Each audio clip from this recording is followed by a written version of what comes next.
चंदनझिरा रस्त्यावरून नवाबाद 50 फुटी रस्त्याच्या मोजमापात तोंड पाहून माप घेतल्याचा नागरिकांचा आरोप। सेंटर लाईन बदलामुळे गोरगरिबांच्या घरावर हातोडा पडण्याची भीती, मनपाच्या कारभारावर प्रश्नचिन्ह। जालना शहराच्या चंदनझिरा परिसरात महानगरपालिकेने महत्त्वाकांक्षी 50 फुटी रस्त्याच्या कामाला सुरुवात केली असून गेल्या 2 दिवसांपासून मनपा कर्मचाऱ्यांकडून रस्त्यासाठी मोजमाप करण्याचं काम सुरू आहे। मात्र हे मोजमाप करताना तोंड पाहून माप घेतले जात असल्याचा आणि दुजाभाव केले जात असल्याचा गंभीर आरोप स्थानिकांनी केला आहे।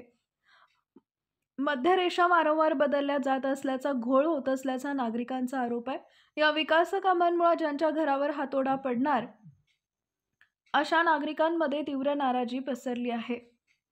त्यांचं म्हणणं आहे की मनपाचे कर्मचारी वारंवार रस्त्याची मध्यरेषा बदलून केवळ गोरगरीब व सामान्य नागरिकांच्या मालमत्तांवर कारवाई करत आहेत।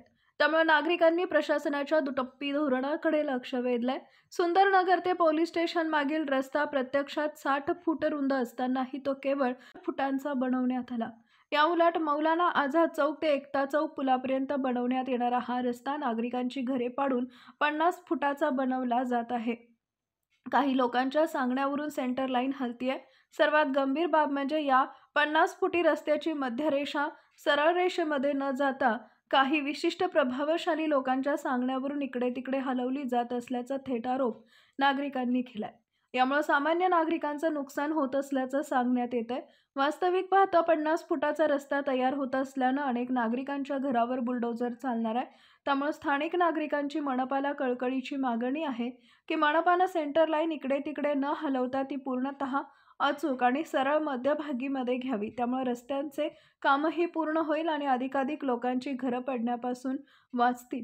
चंदनझिरा येथील या विकास कामावरून निर्माण झालेला हा वाद आणि मनपाच्या मोजमापावर झालेला आक्षेप प्रशासनाला न्याय व पारदर्शकतेची भूमिका घेण्यास भाग पाडतील का, याकडे आता सर्वांचं लक्ष लागून राहिलं आहे।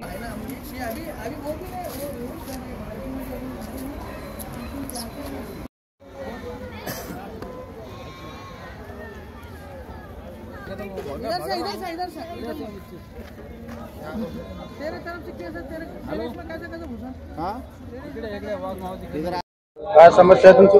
आमची समस्या अशी आहे, सुंदरनगर हा 30 फुटाचा रोड बनला, पोलीस स्टेशनच्या मागे 30 फुटाचाच रोड बनला आणि पुलापासून इकडे 60 फुटाचा बनवायला लागले आणि आमचे घर अर्ध्याने पाडायला लागले। ते पहिली मार्किंग मारली, त्याच्यावर घेतलं नाही, नंतर मार्किंग मारली, पुन्हा त्याच्यावरच हे केलं त्यांनी आमचं। हा, मग हे आमच्यावर अन्याय झालेला आहे। हा नेमकं काय म्हणणं काय तुमचं? आमचं म्हणणं की आम्ही मग 30 फूट बनवा, तिथून सुंदरनगर पासून आला तेवढा मार्किंग वाढवेल सांग ना। मार्किंग बद्दल काय म्हणणं? मार्किंग बद्दल पहिली मारलेली होती ती अलग होती, आता पुन्हा 5-5 फूट आमच्याकडे घातली। विठ्ठल होंगे। ये मौलाना आज़ाद चौक से एकता चौक के आगे जो पुल है ना, वहाँ तक के रोड का काम चालू किया हुआ है। ये रोड का जो मैप निकाला हुआ है, तो ये मैप 50 फीट का निकाले इन्होंने। उसके बीच का सेंटर पहले मार्कआउट से डाला हुआ था, वो मार्कआउट के बेस पे उन्होंने बाद में एक लाइन बनाई दोरी पे, और वो दोरी पूरी स्टार्ट से एंड तक जो दोरी है, वो दोरी पे किसी के घर के पास से दोरी से माप लिया जा रहा और किसी के घर के पास से मार्कआउट से माप लिया जा रहा। तो ये किसी का ज़्यादा जा रहा, किसी का कम जा रहा। और इससे पहले जो रोड बने हुए हैं, जो सुंदरनगर पुलिस स्टेशन के पीछे का रोड है, वो सिर्फ 30 फीट है, जबकि वो भी रोड मैप के अंदर 60 फीट का है। उसके पीछे का जो रोड है एसटी वर्कशॉप के पीछे का, वो रोड भी 60 फीट का है, लेकिन उसको बनाया गया सिर्फ 30 फीट।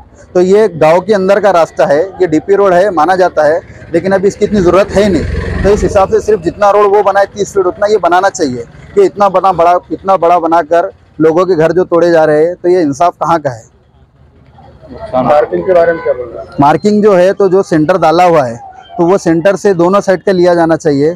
तो लोग अपने अपने हिसाब से, कोई जो लेने वाले हैं तो वो अपने हिसाब से लेना चाहिए। तो वो किसी का सुन के ले रहे और किसी का मार्कआउट के हिसाब से ले रहे। तो ये तो दोनों का अलग अलग सिस्टम हो गया। क्या नाम आपका? मेरा नाम शेख अशफाक। एकता चौक ते मौलाना चौक हा 50 फूट रोड बनायला आहे। तर याच्यामध्ये काही लोकांची जुन्या मार्किंग होत्या, त्या हिशोबाने सर्वच घर चालले होते, पण आता नवीन मार्किंग नुसार कोणाचे जास्त कोणाचे कमी चालले। दोन्ही तरफचे सामने आमने भांडण होऊ राहिले सर्वांचे। त्या हिशोबाने डबल एकदा मार्किंग करून सेंटर चांगलं काढून सर्व जनते समाधान करावं आणि रोडाची विल्हेवाट लावा, नाल्या रोड बरोबर बनले पाहिजे सर्वांची, हिचं सर्वांची मागणी आहे. कारण की एकाचं घर जास्त चाललं, एकाचं कमी चाललं, मग एक दुसरे खिलाफ उरायला एक दुसऱ्याच्या सर्व. किती फुटाचे रोड बनायला लागला आणि किती फुटाचे पाहिजे? म्हणजे टोटल समजा ते 50 फुटाचा रोड म्हणतात, त्याच्यामध्ये 5-5 फुटाच्या नाल्या आणि 40 फुटाचा रोड बनायला. पण त्यासाठी काय आहे की जे समोरामोर घर आलेत, ज्याच्या नाल्यावर आहे, कोणा नाल्याच्या पाठीमागे आहेत, तर ते कन्फ्युजन मध्ये उरायले सर्व लोक की एकदा सेंटर भेटा नाही ना, ते सेंटर चांगलं म्हणजे बरोबर करून आणि जे प्रत्येकाचे घर गेले नाही पाहिजे जास्त, थोडं मागे पुढे झालं, सर्व लोक कोऑपरेट करायला तयार आहेत. सेंटर त्यांनी काढून आणि रोडाचं काम चालू करावं. सेंटर त्यांनी बरोबर काढलं नाही असं म्हणायचं का? हो, सेंटरने कसं काढलं? जुन्या मार्किंग दिवसामध्ये सेंटर घ्यायला पाहिजे त्यांनी. आता नवीन मार्किंग केली तर एक साईड जास्त चालली, एक साईड कमी चालली आणि याच्यामध्ये क्रॉसिंग हो राहिली, कुठं रोड जास्त मोठा व्हायला, कुठं छोटा व्हायला, क्रॉस रोड चाललाय. तर ते बरोबर त्यांनी सेंटर घेऊन रोड केला पाहिजे. सुनील बोर्डे.